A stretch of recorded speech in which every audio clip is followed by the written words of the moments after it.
චතුරංග වෙල්ලාලගේ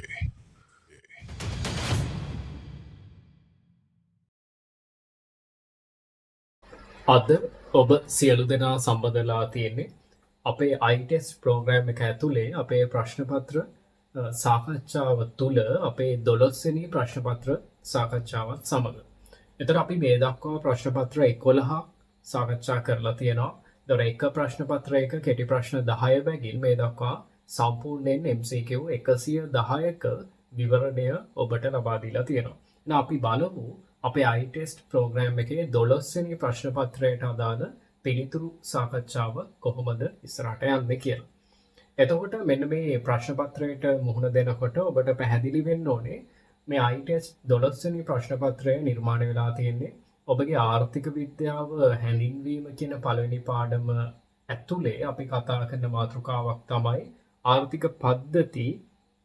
එතකොට මෙන්න මේ ආර්ථික පද්ධතිවල අපි කතා කරන ප්‍රධානම ආර්ථික පද්ධතිවල ව්‍යුහයක් නැත්නම් ආකෘතියක් තමයි වෙළඳපොළ ආර්ථික පද්ධතියක් කියලා කියන්නේ. මොකක්ද නම? වෙළඳපොළ ආර්ථික පද්ධතිය. මම මෙතන ලියනවා වෙළඳපොළ ආර්ථික පද්ධතිය. ආර්ථික පද්ධතිය. මෙන්න මේ වෙළඳපොළ ආර්ථික පද්ධතිය සම්බන්ධයෙන් තමයි අද දවසේ මෙන්න මේ කෙටි ප්‍රශ්න 10ම ඔබට යොමු වෙන්නේ. එතකොට ඔබට මෙන්න මේ වෙළඳපොළ ආර්ථික පද්ධතිය මෙන්න මේ ආකෘතිය සම්බන්ධයෙන් නිසි අවබෝධයක් මෙන්න මේ කෙටි ප්‍රශ්න 10 ආශ්‍රයෙන් ඔබට ලබා ගන්න පුළුවන්. right. එතකොට මේ කාරණාවට මම ප්‍රවේශයක් විදිහට මෙන්න මේ වෙළඳපොළ ආර්ථික පද්ධතියක ප්‍රධාන ලක්ෂණයන් කීපයක් ගන්නවා. එතකොට මෙන්න මේ වෙළඳපොළ ආර්ථික පද්ධතියක අපි ගත්තොත් මුලින්ම දේපොළ හිමිකාරීත්වය ඊට පස්සේ තීරණ සම්බන්ධීකරණ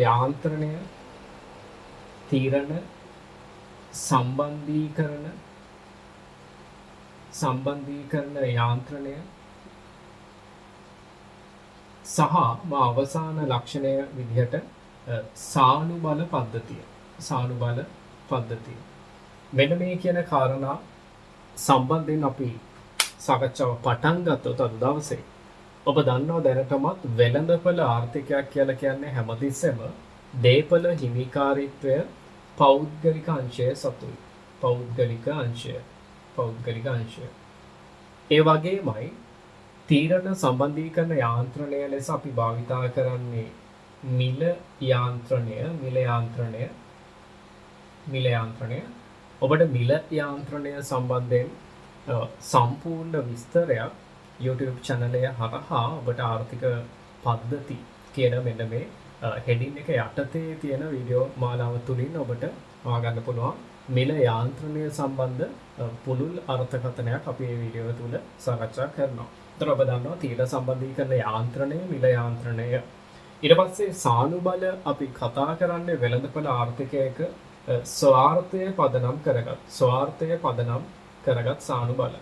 ඒක නිසා ඔබ වැරදි අවබෝධයක් ගන්න එපා. ස්වාර්ථය කියලා කියන්නේ ලාභය කියන කාරණාව නෙමෙයි. ස්වාර්ථය කියලා කියන්නේ ප්‍රතිලාභය කියන කාරණාව. ඒක නිසා ස්වාර්ථය සමානයි ප්‍රතිලාභය. ස්වාර්ථය සමාන වෙන්නේ නැහැ ලාභය කියන කරුණට.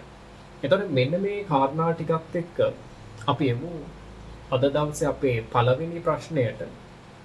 බලන්න කියනවා වෙළඳපොළ ආර්ථිකයක පාර්ශවකරුවන් ස්වාර්ථය පිණිස ක්‍රියා කරන බව පැහැදිලි වන ප්‍රකාශය තෝරන්න. අපි දැන් කතා කරා මෙන්න මේ වෙළඳපොළ ආර්ථිකයේ ප්‍රධාන ලක්ෂණයන් තුනක්. දේපොළ හිමිකාරීත්වය පෞද්ගලික අංශය සතුයි. තීරණ සම්බන්ධීකරණය සඳහා මිල යාන්ත්‍රණය භාවිතා කරනවා. සහ සානුබල පද්ධතිය ස්වාර්ථය පදනම් කරගත් සානුබල පද්ධතියක් ක්‍රියාත්මක වෙනවා කියලා. එහෙනම් දැන් ඔබෙන් අහන්නේ වෙළඳපොළ ආර්ථිකයක පාර්ශවකරුවන් ස්වාර්ථය පිණිස ක්‍රියා කරන බව පැහැදිලි වන ප්‍රකාශය තෝරන්න. මම ඔබට කිව්වා ස්වාර්ථය කියලා කියන්නේ ප්‍රතිලාභය නැත්නම් වාසිය.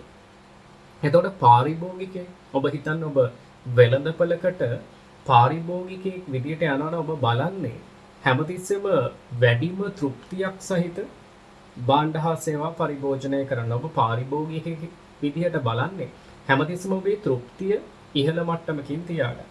ඒ වගේමයි අර නිෂ්පාදකයෙක් පැත්තෙන් හිතන්න ඔබ නිෂ්පාදන ආයතනයක් නියෝජනය කරනවා නම් ඒ නිෂ්පාදකයෙක් හැමතිස්සෙම බලන්නේ තමන්ගේ ලාභය උපරිම කරගන්න. ඒ වගේමයි සාධක හිමියෙක්. උදාහරණයක් ශ්‍රමිකයෙක්. එතකොට මෙන්න මේ සාධක හිමියෙක් හැමතිස්සෙම බලන්නේ තමන්ගේ සාධකය සඳහා ඉහළ මිලක්. ශ්‍රමිකයෙක් නම් ඉහළ වැටුප් මට්ටමක් ලබා ගැනීම. ඒ වගේ මෙන්න මේ ස්වාර්ථය කියන කාරණාව තුළ එතකොට ඔබෙන් අහන්න මේ පළවෙනි ප්‍රශ්නය තුළ මේ ස්වාර්ථය තුළ ක්‍රියා කරන යම්කිසි ආර්ථික කාරකයක් මේ පිළිතුරු තුළ අන්තර්ගතයි. ඒකේ නිවැරදි පිළිතුර කුමක්ද කියලා අහනවා. ඔබ බලන්න පිළිතුරු අංකය 4 ඉතිරි කරන්න. ඔබ දන්න ඉතිරි කරන්නන් කියලා කියන්නේ අර අතිරික්ත අරමුදලක් තමා සතුව තියෙනවා නම් ඒක තමා සතුවම ඒ කියන්නේ අතැති මුදල් විදියට තියන් ඉන්නවට වඩා ඒක ගිහිල්ලා අපිට පුළුවන් වාණිජ බැංකුවක නැත්නම් මූල්‍ය පද්ධතිය තුලට එම මුදල ඇතුළත් කරන්න. ඒ තුලින් අපිට එතකොට ලැබෙන ප්‍රතිලාභය අන්න ස්වාර්ථයට සමානපදයේ ප්‍රතිලාභය. අර හැමතිස්සෙම ඉතිරි කරන්න බලන්නේ අර එයාට පොලියක් ලබා ගන්න නිකම් පොලියක් නෙමේ අර ඉහළ පොලි අනුපාතකය. බලන්න හතරවෙනි පිළිතුර. ඉතිරි කරන්නන් ඉහළ පොලි ඉපැයීමේ අරමුණින් ක්‍රියා කරන බව. එතකොට ඉතිරි කරන්නන් සෑම විටම බලන්නේ තමන්ට ඉහළ පොලි අනුපාතයක්. දැන් ඔබම හිතන්න ඔබ ගාව රුපියල් ලක්ෂයක මුදලක් තියෙනවා නම් ඔබ මේ මුදල ඉතිරි කරන්න පෙර ඔබ බලනවා බැංකු පද්ධතියේ තියෙන බැංකු ලිස්ට් එක අරගෙන මේ එක බැංකු කොහොමද දෙන පොලි අනුපාතය කියලා. එතකොට එක බැංකුවක් 4.5යි නම් තවත් බැංකුවක් 4.6යි නම් ඔබ යන්නේ අර 4.6 කියන බැංකුව ළඟට. හේතුව ඔබ හැමතිස්සෙම ඉතිරි කරන්නෙක් විදියට ඔබ කටයුතු කරද්දී ඔබ බලන්නේ ඉහළම පොලියක් ලබා ගන්න. නම් පළවෙනි ප්‍රශ්නයට පිළිතුර අංක 4. ඊට පස්සේ දෙවැනි ප්‍රශ්නයට පිළිතුරත් ඔන්න මේ කාරණාව තුලම අන්තර්ගත වෙනවා. බලන්න කියනවා නිදහස් වෙළඳපොළ ආර්ථික පද්ධතියක මූලික අංගයක් අහන්නේ. ඒ කියන්නේ මෙන්න මේ වෙළඳපොළ ආර්ථිකයක් තුල මුලින්ම තියෙන ඕනේ කාරණා. එතකොට ඔබ දන්නවා දැන් මේ වෙලාවේ දේපොළ හිමිකාරීත්වය හැමතිස්සෙම පෞද්ගලික අංශය සතු. ඒ වගේමයි ඔබ දැනගත යුතු ප්‍රධානම ලක්ෂණය මෙන්න මේ පළවෙනි කරුණ. වෙළඳපොළ ආර්ථිකයක් පවතින්න නම් අනිවාර්යෙන්ම මෙන්න මේ දේපොළ පිළිබඳ පෞද්ගලික හිමිකාරීත්වයක් තිබිය යුතුයි. ඒ කියන්නේ අපේ ලක්ෂණ වල පළවෙනි ලක්ෂණය. එහෙනම් බලන්න පිළිතුරු අංකය 3 දෙවැනි ප්‍රශ්නයට පෞද්ගලික දේපොළ ක්‍රමය කියන පිළිතුරු අංකය 3. ඊට පස්සේ තුන්වෙනි ප්‍රශ්නයට එන්න කලින් මම ඔබට කාරණා කීපයක් මතක් කරන්නම්. මෙන්න මේ මිල යාන්ත්‍රණය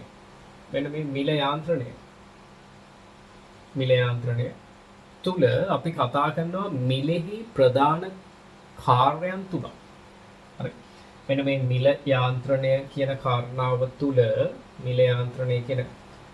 කාරණාව තුල අපි කතා කරනවා මිලෙහි ප්‍රධාන කාර්යයන්. right. මිලෙහි ප්‍රධාන කාර්යයන්. එතකොට මෙන්න මේ මිලෙහි ප්‍රධාන කාර්යයන් අපි තුනක් කතා කරනවා. මිලෙහි ප්‍රධාන කාර්යයන් අපි තුනක් කතා කරනවා. ඔක්කොම සයනු වලින් පටන් ගන්න අපිට ලේසි මතක තියාගන්න. සයනු වලින් පටන් ගන්න. ඒකේ පළවෙනි එක සංඥා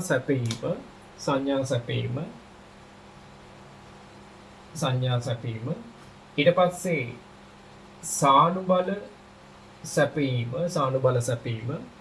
ඊට පස්සේ සලාක කිරීම පැහැදිලිද? ඔන්න ඔය කියන මිලෙහි ප්‍රධාන කාර්යයන් තුනයි. එතකොට සයනු තුනක් සංඥා සානුබල සලාක. ඒකේ ප්‍රශ්නයෙන් අහන්නේ තුන්වෙනි ප්‍රශ්නය ආර්ථිකයක සම්පත් බෙදාවෙන් කිරීම සඳහා මිල යාන්ත්‍රණය යොදාගත් විට වෙළඳපොළ මිල ගණන්.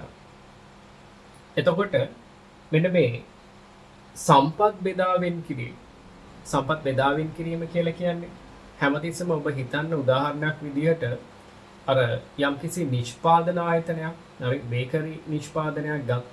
බේකරියක් ගත්තොත් එතකොට බේකරිය සතුව තියෙන අර පිටිගෝනිය ඒ සම්පත මොන නිෂ්පාදිත අතරද බෙදා හරින්නේ කියලා තීරණය කරන්නේ.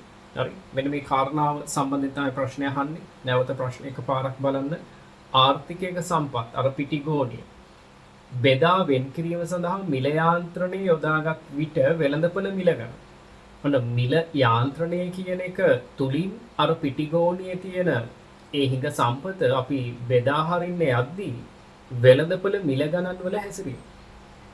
එතකොට මෙන්න මේ මිල යාන්ත්‍රණයේ අර ප්‍රධාන කාරණවල මෙන්න මේ පළවෙනි කාර්ය තමයි සම්බන්ධ වෙන්නේ මුලින්ම සංඥා සැපීම කියන එක.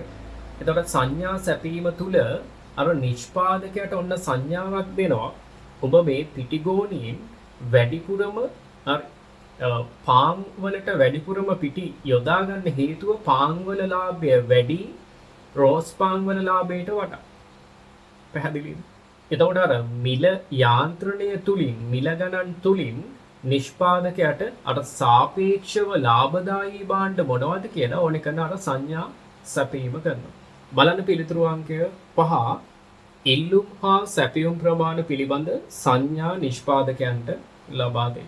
එතකොට මෙන්න මේ මිල යාන්ත්‍රණය තුල තියෙන මේ ප්‍රධාන කාර්යයන් තුනෙන් එක කාර්යයක් සම්බන්ධයෙන් තමයි පිළිතුරු අංක 5 තියෙන්නේ. ඒක නිසා ප්‍රශ්න අංක 3ට පිළිතුර අංක 5. ඊට පස්සේ හතරවෙනි ප්‍රශ්නෙට පිළිතුර ඔබට දැනටම බෝඩ් එකේ තියෙනවා සහ ඔබ දැනටමත් දන්නවා. වෙළඳපොළ ආර්ථිකයක මිලෙහි කාර්යයන් වන්නේ. එහෙනම් මිලෙහි කාර්යයන් සංඥා සානුබල සලාකාර සයනු තුනෙන් පටන් ගන්න අකුරු ටික. එහෙනම් පිළිතුරු අංකය 3. ඊට පස්සේ පස්වෙනි ප්‍රශ්නයටත් එමු. එතකොට පස්වෙනි ප්‍රශ්නය තුල මෙන්න මේ තියෙන කරුණු කාරණා වලින් අපිට පිළිතුර ගොඩනගා ගන්න පුළුවන්. බලන්න කියනවා වෙළඳපොළ ආර්ථිකයක මිල අන්න මේ අවසාන කාර්ය ගැන කියන්නේ සලාකන මාධ්‍යයක් අන්න බෙදා වෙන් කරන මාධ්‍යයක් ලෙස කටයුතු කරයි යනුවෙන් වඩා නිවැරදිව අදහස් වන්නේ. මේ කියන්නේ අර හැමතිස්සෙම අර හිඟ සම්පත් බෙදා වෙන් කරනවා කියලා. අර පිටිගෝණියෙන් වැඩිපුර පිටි කොහෙටද යන්නේ අඩුවෙන් පිටි කොහෙටද යන්නේ පිටි යන්නේව නැත්තේ කොහෙටද කියලා තීරණය කරන්නේ මෙන්න මේ සලාකනය තුලින්. ඒකට මේ කාරණා අනිත් දේවලු සම්බන්ධතාවයේ මත මෙතන හැමතිස්සෙම සම්බන්ධතා ජාලයක් තියෙනවා. සංඥා වලින් සානුබල වෙනවා සානුබල වෙලා තමයි ඒක සලාකනයක් වෙන්නේ. බලන්න ඔබේ පිළිතුරු අංකය 4 ඉල්ලුම සැපයුම ඉක්මවා යන විට. ඉල්ලුම සැපයුම ඉක්මවා යන විට I test 11 වෙනි එකේ අපි අවසාන ප්‍රශ්නේ කතා කරන්නේ භාණ්ඩ හිඟයක් කියන කාරණාව. ඒතර භාණ්ඩ හිඟයක් තියනවා කියලා කියන්නේ හැමතිස්සෙම ඉල්ලුම වැඩි සැපයුමට වඩා මේ වගේ අවස්ථාවක්. එතකොට ඉල්ලුම සැපයුම ඉක්මවා යන විට මිල ගණන් ඉහළ යාමෙන් පවතින සැපයුම ගැනුම්කරුවන් අතරේ මැනවින් බෙදා හැරේ. මේ මිල ගණන් වලින් අර සලාකනය කරන විදිහක් තමයි දැන් වෙළඳපොලේ. ඔබ දන්නවා එතකොට හැමතිස්සෙම පාරිභෝගිකයා ඉල්ලන ප්‍රමාණයට වඩා වෙළඳපොලේ තියෙන ප්‍රමාණය අඩු වෙනවා. ඒ කියන්නේ කඩේ මුදලාලි ගාව තියෙන පාංග්‍රාත්තල් 10යි. හැබැයි පොලිමේ මිනිස්සු ඉන්නවා 150ක් විතර. පැහැදිලිද? එතකොට ඉල්ලුම වැඩි පොලිමේ මිනිස්සු ඉල්ලන පාංග්‍රාත්තල් 150ක් තියෙන්නේ පාංග්‍රාත්තල් 10යි. එතකොට අධික ඉල්ලුමක් එන්න මුදලාලි මොකක්ද කරන්නේ? අර පාංග්‍රාත්තලේ මිල ගණන් බලන් ඉන්නකොට වැඩි කරනවා. ඔබ දන්නවා ඔබ සාමාන්‍ය පාරිභෝගිකයෙක් විදියට මිල වැඩි වෙනකොට ඔබ ගන්න කැමති ප්‍රමාණය අඩු වෙනවා. ඔබ අර පෙර තරම් කැමැත්තක් නැහැ ඔබ ජංගම දුරකථනයක් ගැන හිතන්න. රුපියල් 10000ට තිබ්බොත් ඔබ ගන්නවා. 15000ක් වුණොත් ටිකක් ගන්න කැමති. ඒක 20000 වුණොත් අර තිබ්බේ කැමැත්ත සාපේක්ෂව තව අඩුයි. 25000 වුණොත් එකම ෆෝන් එක. මිල ගණන් වැඩි වෙන්න ඔබ ගන්න දක්වනේ රුචිකත්වය ඉල්ලුම් ප්‍රමාණය අඩුවීමක් නේ වගේ තමයි. අර අධික ඉල්ලුමක් තියෙනවා කියලා නිෂ්පාදකයා දැක්කහම නිෂ්පාදකයා කරන්නේ අර මිල ගණන් වැඩි කරනවා. මිල ගණන් වැඩි කිරීම තුලින් අර පොලිමේ ඉන්න මිනිස්සු ඒ මිල දරා ගන්න බැරුව හැරිලා යනවා. ඒ තුලින් අර තියෙන පාංග්‍රාත්තල් 10 වැඩිම මිලක් ගෙවන්න කැමති 10 දෙනාට අන්න සලාකනය කරනවා. එහෙනම් මෙන්න මේ සලාකනය කියන කාර්යය හා සම්බන්ධ පිළිතුර අංක 4 ඉල්ලුම සැපයුම ඉක්මවා යන විට මිල ගණන් ඉහළ යාමෙන් අර පොලිමේ වැඩිපුර ඉන්න මිනිසුන් එළියට විසික් කරන්න භාවිතා කරන්නේ මිල. එතකොට මිල වැඩි වෙනවා කියන්නේ පොලිමේ ටික දෙනෙක් ඉතුරු වෙන විදිහට අනිත් හැමෝම හිමින් සැරේ අයින් වෙලා යනවා. ඒ මිල ගන්න ඒගොල්ලන්ට දරා ගන්න අමාරුයි. එහෙනම් මිල ඉහළ යාමෙන් පවතින සැපයුම ගැනුම් කරන අතරේ මැනවින් බෙදා හැරීම කියන කාරණාව. ප්‍රශ්නංක 6. එතකොට මේ ප්‍රශ්නංක 6ට එන්න කලින් මම මේ විදිහට පොඩි ඔබට සටහනක් ලබා දෙනවා. වෙළඳපොළ ආර්ථික පද්ධතියක මූලික ආර්ථික ප්‍රශ්න ඔබ දන්නවා මූලික ආර්ථික ප්‍රශ්න අපි කතා කරා ITEST සීරීස් එක පුරාවටම. එතකොට මෙන්න මේ මූලික ආර්ථික ප්‍රශ්න තුනයි. පළවෙනි එක කුමක් කොපමණ නිෂ්පාදනය කළ යුතුද? කුමක් කොපමණ නිෂ්පාදනය කළ යුතුද? ඊට පස්සේ දෙවැනි ප්‍රශ්නය කෙසේ නිෂ්පාදනය කළ යුතුද? කෙසේ නිෂ්පාදනය කළ යුතුද? සහ තුන්වෙනි ප්‍රශ්නය කා සඳහා නිෂ්පාදනය කළ යුතුද කියන මෙන්න මේ ප්‍රශ්න.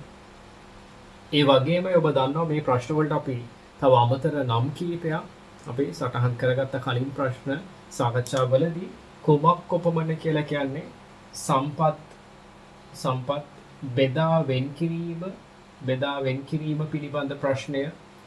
ඊට පස්සේ කෙසේ නිෂ්පාදනය කළ යුතුද කියලා කියන්නේ ශිල්පීය ක්‍රමය පිළිබඳ ප්‍රශ්නය. ඊට පස්සේ කා සඳහා නිෂ්පාදනය කළ යුතුද කියලා කියන්නේ මෙතන ආදායම් නැත්තම් නිමැවුම් ව්‍යාප්තිය නැත්තම් බෙදී යාම පිළිබඳ ප්‍රශ්නය කියලා අපි සාකච්ඡා කරා. එතකොට මෙන්න මේ කියන කාරණා ටිකත් එක්ක තමයි දැන් ප්‍රශ්න ටික සම්බන්ධ වෙන්නේ. එතකොට ඒ තුල මෙන්න මේ අවසාන ප්‍රශ්නයට ඒ කියන්නේ කා සඳහා නිමැවුම නිෂ්පාදනය කරනවද නැත්නම් අර ආදායම් ව්‍යාප්තිය එහෙමත් නැත්නම් නිමැවුම බෙදී යාම පිළිබඳ ප්‍රශ්නය තමයි වැඩිපුරම මේ ප්‍රශ්න පත්‍රය තුල සාකච්ඡාවට මඳුන් වෙලා තියෙන්නේ. රයිට්. බලමු එහෙනම් 6 වෙනි ප්‍රශ්නය. බලන්න කියනවා කිසියම් සමාජයක පුද්ගලයන් සිය ශ්‍රමය හා දේපල අයිතිය තුලින් ලබන වැටුප් හා දේපල ආදායම් ඔවුන් විසින් ගනු ලබන පරිභෝජන තීරණ මත වැය කරන ආකාරය තීරණය වේ නම් මින් වඩාත් නිවැරදි අදහස වන්නේ. එතකොට මේ කාරණාව තුල ගැබ් වෙලා තියෙන්නේ මේ වෙළඳපොළ ආර්ථිකයක් තුල හැමතිස්සෙම අර පරිභෝජන තීරණ කියන ඒ කාරණාව, ඒ කියන්නේ පරිභෝජනයට කොතරම් මුදලා වියදම් කරනවාද කියන කාරණාව තීරණය වෙන්නේ ඒ පුද්ගලයන් උපයන ආදායම මත පදනම් වෙලා ආදායම මත. ඒක නිසා මේ කාරණාව තුල ඔන්න අපි කතා කරන්න යන්නේ මෙන්න මේ කා සඳහා නිෂ්පාදනය කළ යුතුද නැත්නම් නැවත කියනවා ආදායම් බෙදී යාම නැත්නම් නිමැවුම බෙදී යාම පිළිබඳ ප්‍රශ්නය. එතකොට මෙන්න මේ නිමැවුම බෙදී යාම කියන ප්‍රශ්නය තුලට අපි ආවට පස්සේ මේ නිමැවුම කවුද හිමි කරගන්නේ? ඒ කියන්නේ ඔබ දන්නවා දැන් අපි අර බේකරි නිෂ්පාදනය ගැනම උදාහරණේ එක දිගට අපි ගියොත් කුමක් කොපමණ නිෂ්පාදනය කරනවාද කියලා කියන්නේ කුමක්ද කියලා කියන්නේ පාන්ද මාළු පාන්ද. කොපමණද කියලා කියන්නේ එතන ඒකක සංඛ්‍යාව. පාන් හදනවා නම් 100යි මාළු පාන් හදනවා නම් 50යි. ඊට පස්සේ කෙසේ නිෂ්පාදනය කරනවාද කියලා කියන්නේ මෙතන ශිල්පීය ක්‍රමය පිළිබඳ ප්‍රශ්නය. ඒ කියන්නේ අර යන්ත්‍ර සූත්‍ර වැඩියෙන් භාවිතා කරනවාද නැත්නම් වැඩිපුර ශ්‍රමිකයන්ව අනියුක්ත කරගන්නවාද? ඔබ දන්නා යන්ත්‍ර සූත්‍ර වැඩිපුර භාවිතා කරනවා කියලා කියන්නේ අපි කතා කරන ප්‍රාග්ධන සූක්ෂම, ඒ වගේමයි ශ්‍රමිකයන් වැඩිපුර ඉන්නවා කියලා කියන්නේ අපි කියනවා ශ්‍රම සූක්ෂම කියලා. එතකොට මේ කාරණාව තුල අපි කතා කරන්නේ මෙන්න මේ ශ්‍රම සූක්ෂම ප්‍රාග්ධන සූක්ෂම කියන කාරණාව. ඒ විතරකුත් නෙමෙයි මේ වෙළඳපොළ ආර්ථිකයක් නිසා මේ වෙළඳපොළ ආර්ථිකයක හැමතිස්සෙම බලන්නේ අර ගොඩක්ම පිරිවැය අඩු වෙලා ලාභය හැකිතරම් වැඩි කරගන්න බලන්න. ඒ නිසා අපි කියනවා ආර්ථික වශයෙන් කාර්යක්ෂම ශිල්ප ක්‍රමය කියලා. ඊට පස්සේ කා සඳහා කියන කාරණාව තුල මම කිව්වා අන්තර්ගත වෙනවා ප්‍රධාන කාරණා දෙකක්. එකක් තමයි කා සඳහාද මෙන්න මේ සමස්ත නිමැවුමේ හිමිකාරීත්වය හිමි වෙන්නේ මෙන්න මේ කුමක් කොපමණ නිෂ්පාදනය කරනවාද කියන කරුණ සහ මෙන්න මේ අවසාන ප්‍රශ්නේ එකිනෙකට බැඳිලා තියෙනවා. කොහොමද මේ බැඳීම කියලා අපි දැන් බලමු. එතකොට කා සඳහා නිෂ්පාදනය කළ යුතුද? එසේත් නැත්නම් ආදායම් ව්‍යාප්තිය පිළිබඳ ප්‍රශ්නය. ඔබ දන්නා ආදායම් ව්‍යාප්තිය ආදායම් මට්ටමක් තීරණය කරන්න අපිට කාරණා දෙකක් ඕනේ. එකක් තමයි සාධක ප්‍රමාණය. සාධක ප්‍රමාණය. සාධක ප්‍රමාණය. ඒ කියන්නේ ඉඩම් නම් ඉඩම් අක්කර කීයක් තියනවද? ඒ වගේ කියන්නේ භූමිය. භූමිය නම් භූමිය අක්කර කීයද? ශ්‍රමය නම් ශ්‍රම පැය කීයක් සේවය යොදවන්න සූදානම්. ප්‍රාග්ධනය නම් ප්‍රාග්ධන උපකරණ යන්ත්‍ර දාවන පැය ගන්න කොච්චරද? ආදී වශයෙන් සාධක ප්‍රමාණයයි අනිත් පැත්තේ සාධකයේ මිල. සාධකයේ මිල.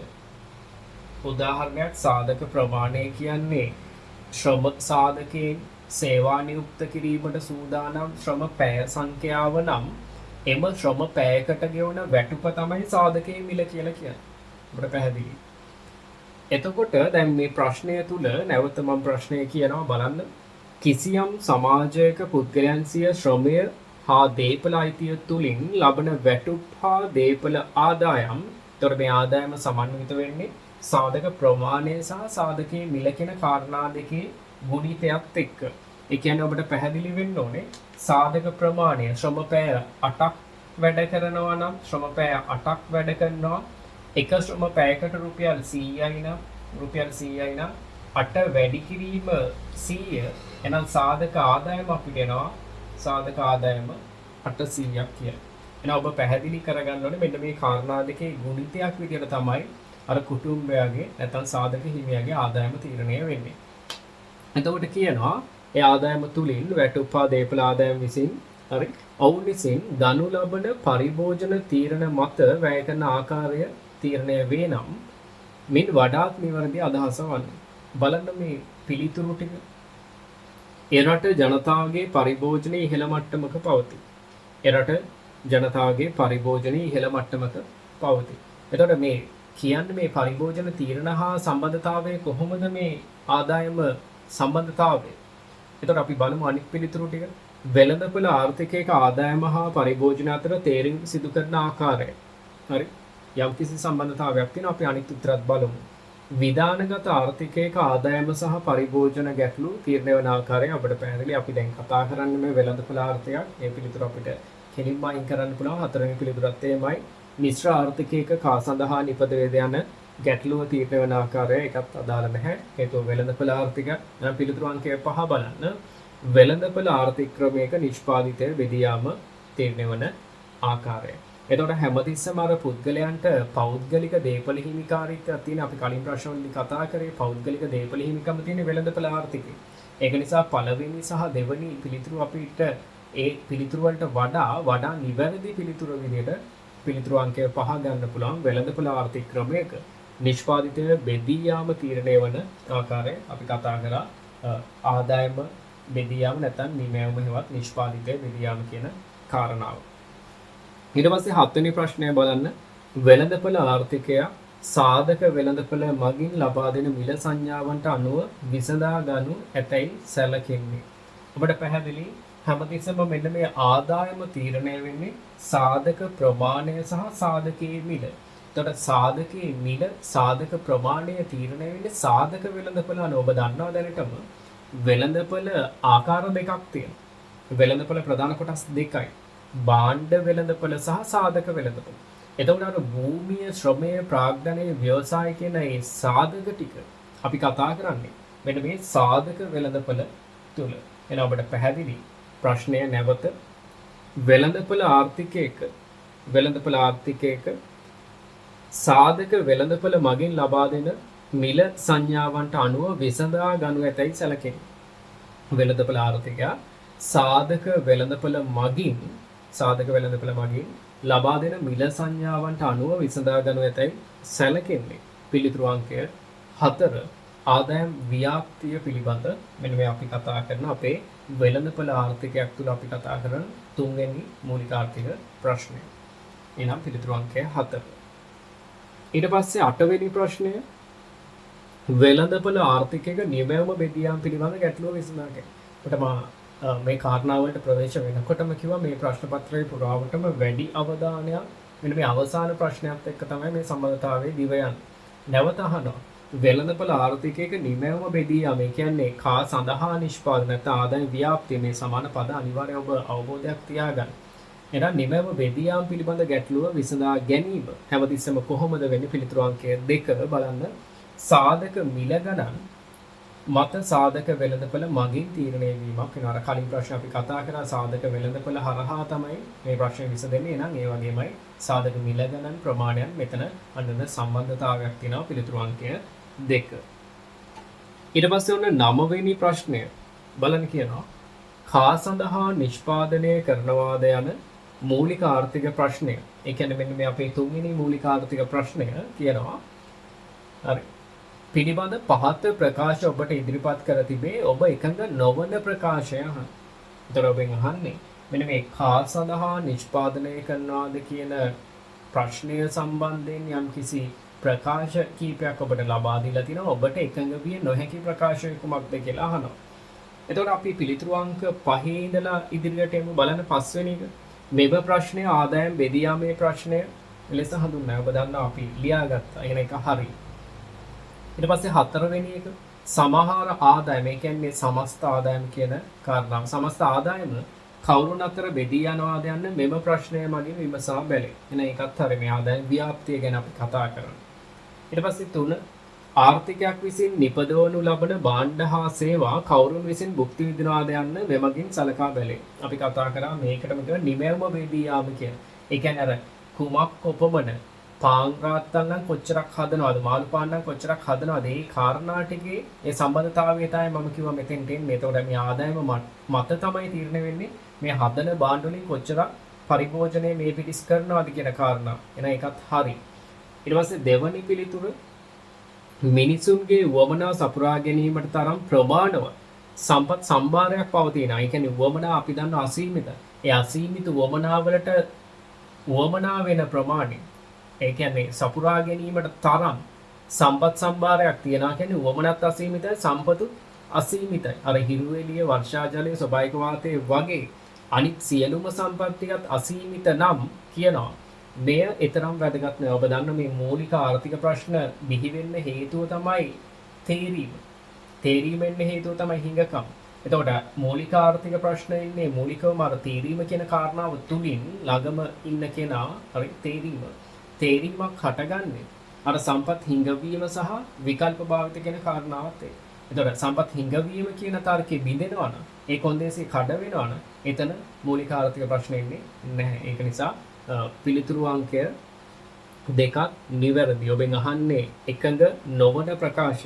එන බලන්න පිළිතුරු අංක 1 මෙමගින් නිෂ්පාදනයත් නිෂ්පාදනයට සම්පත් බෙදා වෙන් කිරීමත් ඒ අනුව ආදායම් බෙදී යාම පිළිබඳව සලකා බැලේ. ඔබට පැහැදිලි මේ කාල සඳහා නිෂ්පාදනය කළ යුතුද කියන කාරණාව තුළ අපි කතා කරන්නේ ආදායම් බෙදී යාම ගැන.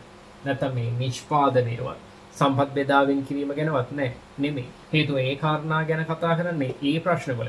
ඒක නිසා අපිට එකඟ විය නොහැකි ප්‍රකාශය හරි පළවෙනි ප්‍රකාශය. ඊට පස්සේ අද දවසේ අවසාන ප්‍රශ්නය රාජ්‍ය නිර්බාධවාදී ආර්ථිකයක රාජ්‍ය නිර්බාධවාදී කියලා කියන්නේ රජයේ මැදිහත් වීම අවම ආර්ථිකයක්. ඒ කියන්නේ මේ වෙළඳපොළ ආර්ථිකයට සමාන පදයක්. එහෙනම් මම ඒ නමින් කියන වෙළඳපොළ ආර්ථිකයක රජයට අයත් කාර්යභාරය පහත දක්වා තිබේ. ඔබ එකඟ නොවන ප්‍රකාශය කුමක්? බලන්න අපි එතනත් පිළිතුරු අංක 5 වෙනි එකේ ඉඳලා ඒකාධිකාරී බලවේග ක්‍රියාත්මක වීම වැළැක්වීම. එතකොට ආණ්ඩු මැදිහත් වෙලා කරන්නේ අර වෙළඳපොලේ තරංගය පවත්වාගෙන යන්න.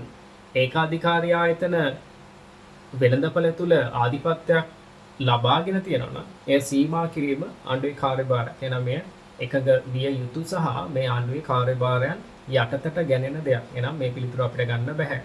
ඊට පස්සේ පොදු ආර්ථික කටයුතු සඳහා අවශ්‍ය අරමුදල් සම්පාදනය කරගෙන ඔබ දන්නවා රජයේ කටයුතු සඳහා ඒ අරමුදල් සම්පාදනය කරන ප්‍රධානම මාර්ගයක් තමයි බදු. ඒකත් හරි. ඊට පස්සේ වෙළඳපොළ ක්‍රමයේ පවත්වාගෙන යාමට අවශ්‍ය මූල්‍ය ක්‍රමය ස්ථාපිත කිරීම. ඒ කියන්නේ අර මූල්‍ය යටිතල පහසුකම් ටික බැංකු ටික ඒ මූල්‍ය නියාමන රාමුව මහ බැංකුව මුදල් මුද්‍රණ මේ හැමදේම ආණ්ඩුව මැදිහත් වෙලා කරන එකත් හරි. සහ පළවෙනි පිළිතුර ජාතික ආරක්ෂාව සැපීම එකත් හරි. හැබැයි අපිට එකඟ නොවන ප්‍රකාශය එකඟ විය නොහැකි ප්‍රකාශය තමයි දෙවැනි පිළිතුර පෞද්ගලීකරණය ලද රාජ්‍ය ආයතන ජනතා අවශ්‍යතාවය අනුව නැවත රජයට පවරා ගැනීම කියන කාරණාව හේතුව අපි මේ වෙළඳපොළ ආර්ථිකයක ආණ්ඩුවේ කාර්යභාරය අපි කතා කරන ඉතාමත් සීමිත පටු කාර්යභාරයක්. ඒ තුළ අර ආණ්ඩුවේ ඍජු මැදිහත් වීම වගේම අර පුළුල් කාර්යභාරයක් ආණ්ඩුවෙන් නියෝජනයක් වෙන්නේ නැහැ. ඒක නිසා පිළිතුරු අංකය 2 පෞද්ගලීකරණය කරන ලද රාජ්‍ය ආයතන ජනතා අවශ්‍යතාවය අනුව නැවත රජයට පවරා ගැනීම කියන කාරණා. දැන් ඔබට පැහැදිලි වෙන්නේ නැති අද දවසේ ITS 12 වෙනි ප්‍රශ්න පත්‍ර සාකච්ඡාව තුලින් අපි වෙළඳපොළ ආර්ථිකය හා බැඳුණු ප්‍රධාන ප්‍රශ්න 10ක් සාකච්ඡා කිරීම කරා. ඔබ මේ කෙටි සටහන් ටිකක් නිර්මාණය කරගත්තා නම් ඔබට වඩා වැඩි අවබෝධයක් මෙම ප්‍රශ්න පත්‍ර සාකච්ඡාව තුලින් ලැබෙන්නේ නැති කියලා මම විශ්වාස කරනවා. අපි ITS 13 වෙනි ප්‍රශ්න පත්‍ර සාකච්ඡාවත් එක්ක නැවත සම්බන්ධ වෙමු.